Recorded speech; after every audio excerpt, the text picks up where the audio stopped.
I traded my wife Fidelity for the honor of serving my country, and I didn't realize it until it was far too late. My name is Finn. For the past 16 years, I've worn the uniform of a Navy officer with pride, but the journey hasn't been easy. It demands everything, your time, your strength, and pieces of your very soul. Welcome back to Betrayal Secrets. Your continued support means the world to us. Tell us, where are you tuning in from? We love connecting with those who dare to dive into these raw, unfiltered experiences. Today, we uncover a story of betrayal, one that hits close to home. There were mornings when I woke not to the soft whisper of my wife's voice, but to the harsh blare of alarms. Meals came on cold metal trays in sterile mess holes, a far cry from the warmth of breakfast at our kitchen table. And while I was standing guard for the nation, someone else was standing in the place I left behind. The expansive, relentless sea stood by my side, as the notion of home seemed like a far-off fantasy. Yet I cherished my work, wearing that uniform, standing on deck as the sun melted into the horizon, filled me with a sense of belonging to something greater than myself. Commitment, integrity, devotion, those concepts held immense significance for me. In those serene moments, as the ocean sprawled infinitely before me, my thoughts wandered beyond the borders of my homeland. It was indeed her, Jack. She was my steadfast support, my refuge following the tempest. Each deployment, each solitary night beneath the stars, became manageable because I held on to the certainty that, regardless of the distance, she was there, waiting for me. The anticipation of crossing our threshold after so many months apart, of witnessing her radiant smile, of being enveloped in her embrace, it fueled my resolve to persevere. I envisioned her by the window, her flowing hair illuminated, her eyes glimmering with that comforting glow. She possessed a unique ability to transform even silence into a comforting embrace. On those infrequent occasions I found myself in her presence, I was neither an officer nor a man forged by the weight of responsibility. I belonged to her completely, and that sufficed. I never questioned her love, not even for a moment. I never doubted her loyalty, until that fateful day when I returned home early and uncovered the truth that dismantled all my beliefs. There are instances in life when you believe everything is perfectly aligned, until, in an instant, it changes. That day is etched in my memory, the moment everything shifted. An unexpected call marked the beginning, leading to a rare 5-day administrative leave. As a Navy officer, that moment was a precious gift, a chance to break free from the structured life at sea and return to the one place that genuinely felt like home. An opportunity to astonish the woman I cherished. The journey home stretched on, yet my spirit soared. I revisited moments in my mind. Serene Sunday mornings with Jack nestled beside me, the sound of laughter resonating throughout our home. She would rush into my embrace after each deployment, as though no time had elapsed at all. Recently, however, there was an unmistakable shift in the air. The essence of our conversations had shifted. Her voice, which used to radiate warmth, now felt far away. Her laughter, once so light and free, now seemed strained, a mere shadow of its former self. I convinced myself it was insignificant. Perhaps she was feeling overwhelmed. Perhaps the burden of solitude had finally taken its toll on her after all this time spent apart. She simply requires my presence. I offered myself some comfort. As soon as I stepped through the door, all will be well. As I made my way onto our street, an unusual sensation took root in my chest, a discomfort I struggled to articulate. Her vehicle was absent from its regular location. That was peculiar. Jack seldom ventured out at such an early hour. Perhaps he had gone out for some groceries or to run an errand. Then I observed something intriguing. The curtains hung closed. Jack cherished the warmth of the sun. She often expressed that it brought her a greater sense of vitality. She would sit by the window, allowing the warm sunlight to cascade over her notebook as she penned her thoughts. Our dwelling was perpetually awash in brightness. Yet today, the house seemed to envelop itself in a sense of isolation. Quiet. As the taxi came to a halt, I leaned in, examining the house intently. My abode, our home, a space that was meant to be my refuge. I emerged, suitcase in hand. My heart raced, stirred by an inexplicable force. Perhaps it was insignificant. Perhaps I was delving too deeply into my thoughts.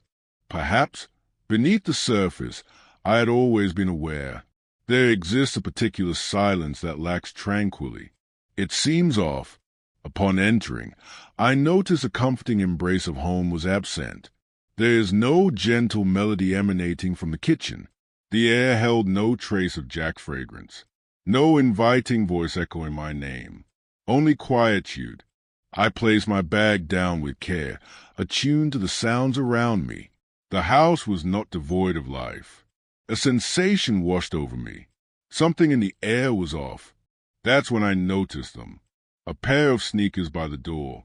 Too big to be Jack. Too unfamiliar to be mine. My chest tightened. My pulse quickened. A scent I didn't recognize drifted through the air. Masculine. Musky. A cologne I had never worn. My mind struggled to reason with what my instincts were already screaming. Maybe a guest? A friend? A family member stopping by? But even as the thoughts formed, I knew, a murmur, a low laugh, coming from down the hall. My stomach twisted into knots as I moved forward, my feet slow and deliberate. Every step felt heavier than the last.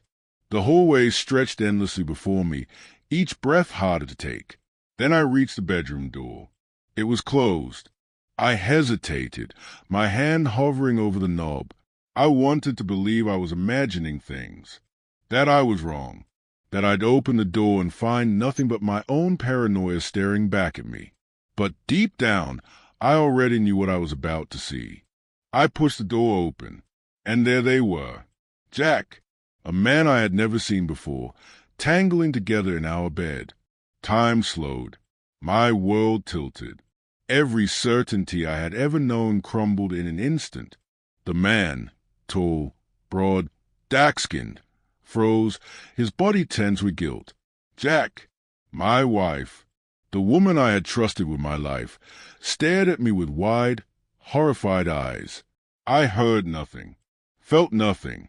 The weight of betrayal crushed me, suffocating, unbearable. 4 years.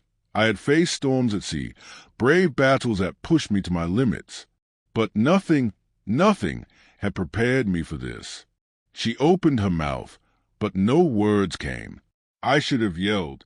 I should have demanded answers. I should have done something. But I just stood there, drowning in the unbearable stillness. Then, finally, my voice cut through the silence. Get dressed. Cold. Controlled. A voice that didn't even feel like my own. Both of you, meet me in the living room. Some moments in life are so painful, so surreal, that they don't feel real at all. As I stood there, watching Jack scramble to pull on her clothes, her hands shaking, I felt nothing. No rage, no heartbreak, just a hollow emptiness, like something inside me had been ripped away. The man, this stranger, moved with less panic. He dressed in silence, his eyes unreadable, as if he had already accepted whatever was about to happen next. For a brief moment, Jack looked up, her lips parted, as if searching for words, some excuse, some explanation. But I wasn't interested in hearing anything yet. Living room. Now, I turned and walked away. As I sat down, staring at the empty coffee table, my thoughts raced. Memories of Jack, of us, of everything we had built together. Tainted now, poisoned by what I had just seen. Then they appeared. Jack sat on the far edge of the couch, avoiding my eyes, her fingers twisting nervously in her lap. The man took the chair across from me, his posture tense, but composed. His hands were clasped tightly, like someone bracing for judgment. I looked at them both. How long? My voice was calm, unnervingly so. Years of naval training had taught me how to control my emotions, even in chaos. But inside, I was a storm. Jack flinched. She swallowed hard before answering. I don't know, she whispered. A few months. A few months. I clenched my jaw. The betrayal wasn't just a mistake. It was a choice over and over again. How did it start? She took a shaky breath, her voice barely above a whisper. It wasn't supposed to happen. It started as friendship. I was just lonely. Lonely. I let out a bitter laugh, shaking my head. Lonely? While I was out there, risking my life. Calling you every chance I got. Thinking about you every single day. She nodded, tears slipping down her cheeks. I know it was wrong. I didn't mean for it to go this far. I turned my gaze to the man sitting across from me. And you? I asked, my voice sharp. Did you know she was married? His jaw tensed, but he didn't hesitate. Yes, he admitted. I knew. My fists clenched, but I forced myself to stay still. And you still did it. He exhaled, looking me straight in the eyes. I should have stayed away. I didn't. And I'm sorry. Sorry. I repeated, the word like poison on my tongue, as if that could erase what they had done. Jack wiped at her face, her voice breaking. Finn, please. I never stopped loving you. This wasn't about you. It was about me and how I felt. I was weak. I was wrong. But please, believe me, I didn't mean to hurt you. I let out a slow breath, letting her words sink in. Did it even matter? You didn't mean to hurt me, I said quietly. But you did. And that's the only thing that matters now. Silence fell over the room, heavy, suffocating. I had spent my life following orders, navigating storms, knowing exactly what to do in a crisis. But at that moment, I had no roadmap, no protocol for how to survive this. All I knew was one thing. I can't do this anymore. The words were quiet, steady, final. Jack let out a broken sob, but I didn't stay to hear more. I turned and walked to the bedroom, the same bedroom where my life had just unraveled. I grabbed a duffel bag and started packing. There are moments in life when everything changes in an instant, when the person you thought you knew, the life you thought you had, crumbles right before your eyes. I moved through the bedroom in silence, grabbing what I needed, a duffel bag, some clothes, toiletries, anything to get me through the next few days. My hands worked on autopilot, but my mind was a storm of emotions, each one crashing into the next. Betrayal, anger, loss. I reached for my nightstand and my fingers brushed against a framed photo. Our wedding day. Jack in her white dress, smiling up at me like I was her whole world. And me, standing beside her, believing that this moment would last forever. How foolish I had been. I left the photo where it was. It didn't belong in the world I was stepping into now. As I walked back through the living room, Jack was still sitting there, her eyes red and swollen. She started to say something, maybe another apology, maybe a plea. But I didn't stop. I opened the front door, stepped outside, and let the cool air hit my face. And then I shut the door behind me. I don't remember much of the drive. The roads blurred together. My mind lost somewhere between the past and the present. Every memory I had of us felt tainted now. Every laugh, every kiss, every whispered promise.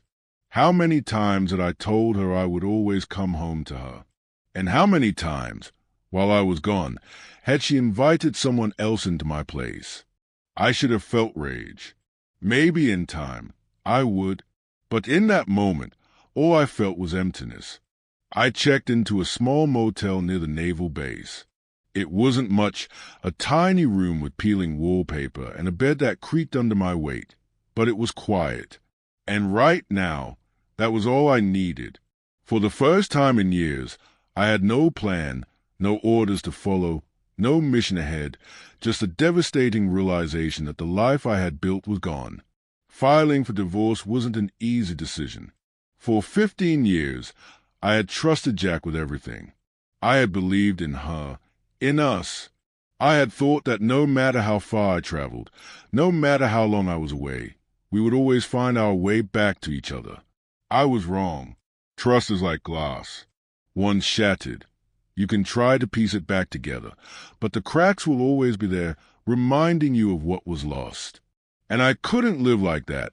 Not with her, not in that house, not after everything I had seen. So I did the only thing I could. I called a lawyer, signed the papers, and began the painful process of letting go of her, letting go of us, letting go of the future I thought we had. It hurt more than I could put into words, but deep down, I knew it was the only choice I had left. People say time heals all wounds. I don't believe that. Some wounds never fully heal. They just become part of you, scars that remind you of what was lost, of what will never be the same again. In the days after I left, I moved like a ghost through my own life. The motel room was small, the air stale, but it was mine. At least here, no memories of Jack lingered in the corners. No scent of a perfume, no echoes of her laughter, just silence. I spent hours staring at the ceiling, my mind replaying everything. Our first date, our wedding day, the nights we spent dreaming about the future.